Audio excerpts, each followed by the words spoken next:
Hi, and here is our full moon. It's a bit small on this video, but hey ho, it's there. So tonight I'm going to be talking about the full moon in Aries, which is tonight. It's actually taking place at 11:05 tonight, Central European time. So that would be 10:05 in the UK. And different times across there in America, which is, that way. That way. So, this full moon in Aries, so Aries is a cardinal sign. And the cardinal signs in general this year have been very much in our sort of theatre of play.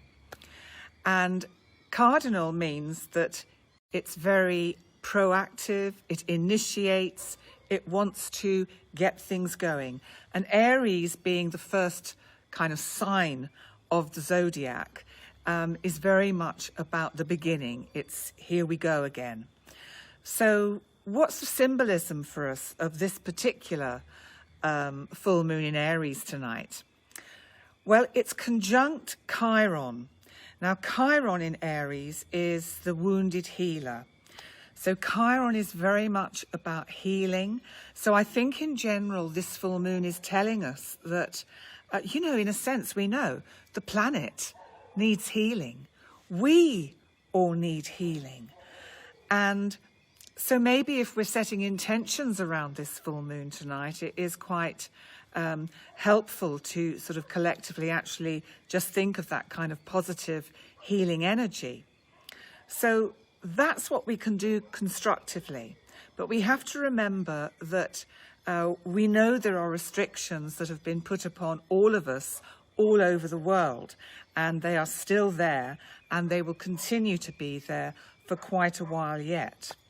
And that's because we still have this heavy energy from the big boys, as I call them, Saturn, Pluto and Jupiter in Capricorn.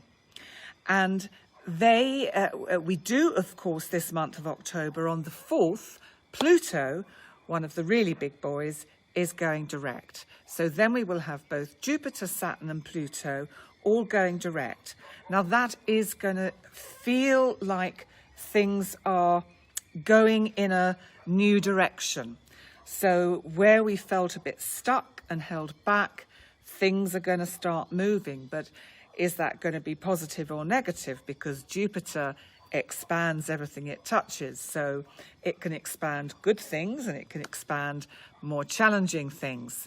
So let's just have a think about this, because we are moving up in October. We are going to have, it'll be closer to November. We're going to have this conjunction between Jupiter and Pluto, which is in November. And then loosely, Saturn will also be involved in that conjunction.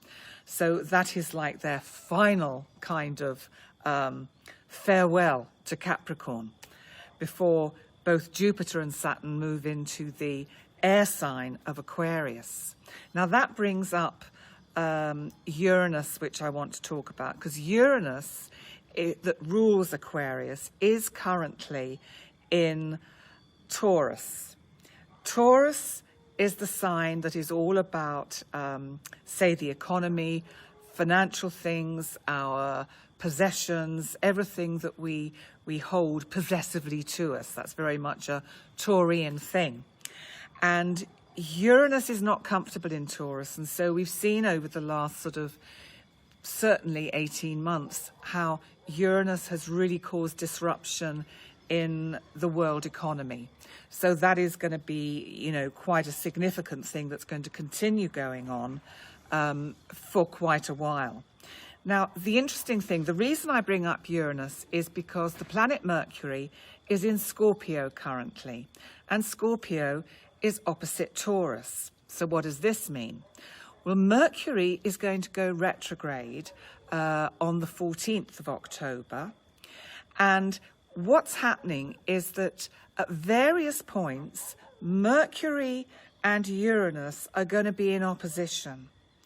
Now, I'm mentioning this around this full moon, because full moons kind of they mark a place in time. It's a moment in time that they mark, so that the next 2 weeks are going to have this Aries cardinal. Let's get going. Let's really get to grips with everything that is challenging and difficult for us. And we're seeing that obviously with governments in general, you know, as they're trying to sort of negotiate their way towards winter and how that's all going to sort of pan out. But Mercury is about communication. He's going to be going retrograde. Okay, that can mean delays. It can mean difficulties with travel. We're already seeing that. But Mercury also gives us a chance to relook at things. Now, Uranus can be invention and innovation. And I'm just wondering if our wonderful scientists who are working on the vaccine for the virus at the moment will be going back to look at certain ways that they could well, maybe re-look at how they're actually getting this vaccine to work and how they can make sure that it is safe to be given to the public. And the other thing I wanted to say about Mercury and Uranus is very much a planet of surprise. So it's about shocks, the unexpected.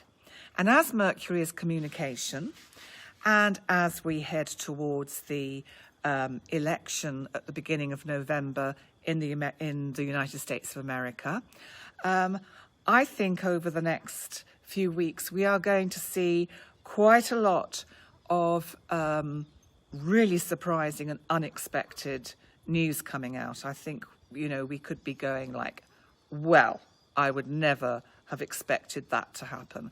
So I think it could just be very interesting. How that pans out, we can't know. You just got to look at the energies. Uranus, shocks, the unexpected. If you remember back, I think it was the full moon in August. I think it was the day after the full moon, and I talked about Uranus because it was, I think it was squaring badly that particular full moon. We had the big explosion in Beirut. So these are the kind of things one can expect. And when Uranus is in play, and he is going retrograde at the moment in Taurus, we are more likely to see you know, also earth events because it's in Taurus. So things like bad storms, earthquakes, volcanic eruptions, all those kind of things can be quite difficult. So coming back to the full moon energy, I just want to talk again before I go on to all your individual signs, because I'm going to give you a little brief taster of what you can expect from this particular full moon for all the signs. Chiron, as I said, is the wounded healer. So you need to look personally. Do you need to heal? Are there areas of your life that you need to give more attention to, that you need to, you know, sometimes we're very good at caring for others and we forget to give ourselves that same self-care. So this full moon is really bringing that up. And because it's a cardinal sign, which is proactive, it's about saying, you know, you can be quite active with this. I mean, also, Aries is quite a physical sign because Mars rules it. And Mars, of course, is still in Aries, so it's a wide connection with these two planets, the Moon and Chiron. It's wide, but they're there, and they're being squared still by Saturn, Pluto, and Jupiter in Capricorn. So it's difficult energy, but my feeling is if we turn these round into a positive way. Now, what I mean by that is using this energy constructively and actually getting out there and going walking, doing what you can within the restrictions that you currently find yourself in to make sure you stay physically healthy, fit, because that is going to be better also for your state of mind, because our state of mind gets it's very challenging what we're all going through at the moment, and we're standing on the brink of going through into another winter where it could be much the same as last year. So it's not all bad news. It's just that we have got a challenging October with a retrograde Mercury. We've got a challenging November, but I'll come to that towards the end of this month. And all I want to say is that by December, when we finally get into December and both Jupiter and Saturn move into Aquarius, we will just see a little bit of letting go, a little bit of a release of this intensity of energy. So that's something to kind of bear in mind. But I'm going to go on to your individual signs now. So let's have a look. Where have I got it? Here we are. Here we are. Okay. So shall we start with Aries? And I have to remember to do Cancer this month because for the last one, I forgot Cancer. And I'm so sorry, Cancerians. I'm not going to forget you tonight. And I've got them all written down here, so I shouldn't forget any of them. Aries, well, of course, for you, this full moon is in your first house. This is all about you. And, you know, I think you need to use this energy, Aries, to really kind of give yourself second chances to get things going again. Revisit things that you need to put some more energy into. Try and be a little bit more proactive. And, you know, with the Mercury retrograde that we've got coming up, just try and see how you can, you know, revisit old ideas and sort of think, well, maybe that could work, or I could actually set that in place. But it is very much about you and yourself, and making sure you really take care of you this full moon, because remember, we've got Chiron there, and you know, Chiron as the wounded healer, you know, with that balance of the full moon, could mean that health issues could really come to the fore. Don't neglect them, Aries. That's what I want to say. Do not neglect any health issues that come up. Now let's move on to lovely Taurus. So Taurus, for you, this is in your 12th house. Now the 12th house is very much about our inner world, the sort of inner workings of our psyche. And I think for you, Taurus, this is shedding light on, I think you're going to be having quite a lot of healing is what I feel, Taurus, through perhaps understanding yourself better.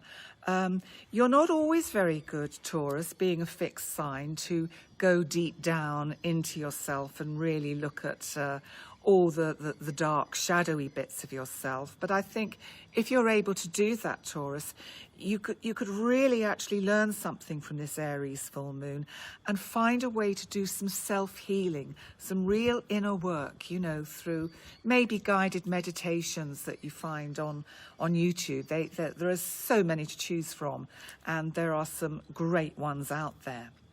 Okay, Gemini, what about you? Okay, Gemini, well, it's in your 11th house of hopes and wishes. So are there some groups of people as well, Gemini, that perhaps you need to treat a little bit more kindly? Because sometimes with that Chiron energy there, you know, you are a communicator, Gemini, but sometimes, you know, your thoughts come quick and fast, and sometimes they may be a little bit too cerebral, too much in the head for some people to take. So maybe take a step backwards, Gemini, and just think how you can just give people information in a slightly gentler way. But also, I think with it being a full moon there, it is about maybe showing you that certain dreams and wishes that you have still have that opportunity that they can manifest before the end of the year. And Cancer, because I forgot you last time, and I haven't forgotten you this time. It's in your 10th house of career. Well, that's great, actually, because I think for you, this is going to shed some light on change in direction to do with your work. I think it's going to be that you're going to find ways that will actually make it much easier for you to work in a productive way. And I think you've just got to be aware of this Mercury retrograde that's coming and how it's going to be opposing Uranus, and just think how that might affect you in terms of surprising news that might come for you at work. Now, on to Leo. So Leo, this is in your 9th house of travel. Well, there's probably not going to be a lot of that lately. And because it's conjunct Chiron, I think this is actually about, I wonder whether you've been looking at doing trainings or learning maybe some kind of healing techniques, and Reiki. That's a great system to learn. I practice Reiki. It's a really beautiful healing system, and of course with Reiki you can give yourself Reiki. So there's a lot of self-healing can come in that, and it may be because that's something that you could do that gives you a kind of a medium to kind of channel it through this energy. And now let's move on to Virgo, because for you, Virgo, it's in your 8th house. And the 8th house is about transformation. I think this is about someone else in your life. I feel that this could be about, it could be a parent, it could just be someone older than yourself, somebody who you are involved with that also I think needs some healing and maybe will require a bit more attention over the sort of the coming weeks. And then let's move on to Libra, because Libra, of course, is the opposite sign to Aries, and Libra, of course, is where the sun is shining its light on the full moon, which is still up there. Yeah, there it is. And the 7th house is very much about significant relationships. So this is about the really important person in your life. Full moons are great for this, Libra. You've got second chances here to really heal any rifts that you have in personal one-to-one relationships. So, that's pretty straightforward, I think, for you, Libra. I'd use that energy and use it wisely. Scorpio, for you, it's in the 6th house. Now, the 6th house is about health. It can be about day-to-day work. So it may be that you need to tweak some things with your day-to-day work. You may find that health issues, because we have Chiron in Aries conjunct this moon, that health issues are getting in the way of work.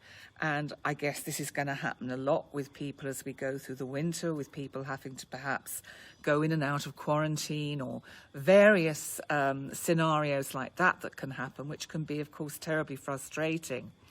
And I think it's just about trying to work with these boundaries, and that are still coming from Saturn, Pluto and Jupiter, and just finding a better way to manage your kind of work-life balance, Scorpio. Sagittarius, your 5th house. The 5th house is great because it's fun, it's creativity, it's play. I would suspect with a full moon there could be a little bit of romance, Sagittarius, because the 5th house can be about sort of love affairs and romance. And, it may be that somebody comes back into your life that you thought perhaps you wouldn't kind of have much connection with again. And here they are again. So that could be good. Capricorn. Well, Capricorn, I'm sure apart from anything else, you'll be really glad to know that Pluto is going to be going direct in your sign on the 4th of this month, because, thank goodness you're such a stoic sign, because it has been really, really challenging for you the last few months. But it's in your 4th house of home, this full moon. So I think if you've recently moved, or you've been doing changes at home, you will start to see these coming to some kind of completion. And I think then you will be able to take a well-earned rest. It's still quite humid here in Gozo. There we go. Okay, Aquarius, your 3rd house is where we have this full moon in Aries. So this is very much about friends and neighbours and local travel. It's also about communication. So I think what it feels like to me is there could be some communication to do with health. It may be that you have doctor's appointments that come up that you need to sort of give some attention to and schedule into the next couple of weeks. But that's fine, because I think in general for all the signs, if we listen very much to what our body is saying, and we don't kind of not want to look at things that might come up that really are telling us that we should do something, that we should actually seek some medical attention. So everybody out there, don't ignore any of that at the moment. And then we come on to Pisces, because Pisces, this is in your second house of finance. Well, I think this is super good news.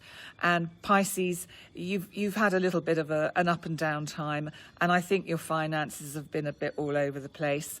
But Pisces, thank goodness, the full moon, I think, shows that there's just going to be a little bit of a light relief for you with finance, perhaps a few more funds coming in, because remember, Aries is cardinal. It is sort of, it does initiate. So if you've got some great ideas, Pisces, to start some, I don't know, new innovative business, I'd go for it if I were you, Pisces. So that's the 12 signs. And before I go, I just want to say thank you so much. I will be doing a new moon in Libra video on the 16th. And we also remember this month is a double whammy with full moons. We've got tonight's, which is nearly disappearing, which is a harvest moon. And then at the end of the month on Halloween, on the 31st, we have a full moon in Taurus. And that is conjunct Uranus.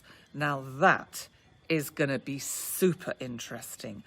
When I saw what the configuration was, I thought, oh, wow, what is that going to bring in? So that could be quite a surprising and shocking night. I hope the surprises are good ones. So, but in the meantime, I want to say thank you so much for coming to watch this full moon live video. I can see that there's a lot of you have tuned in tonight, and I really appreciate that. Thank you to Gozo in the house for hosting this live full moon video. And if you've missed it here tonight, and you can also see it on YouTube, that'll be up there tomorrow on the Planetary Penny Astrologer and Life Coach channel.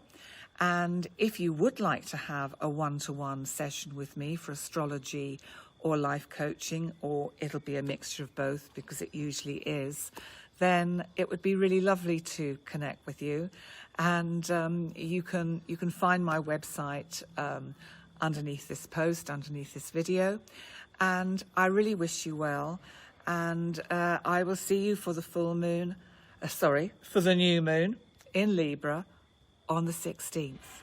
And bye for now. Bye.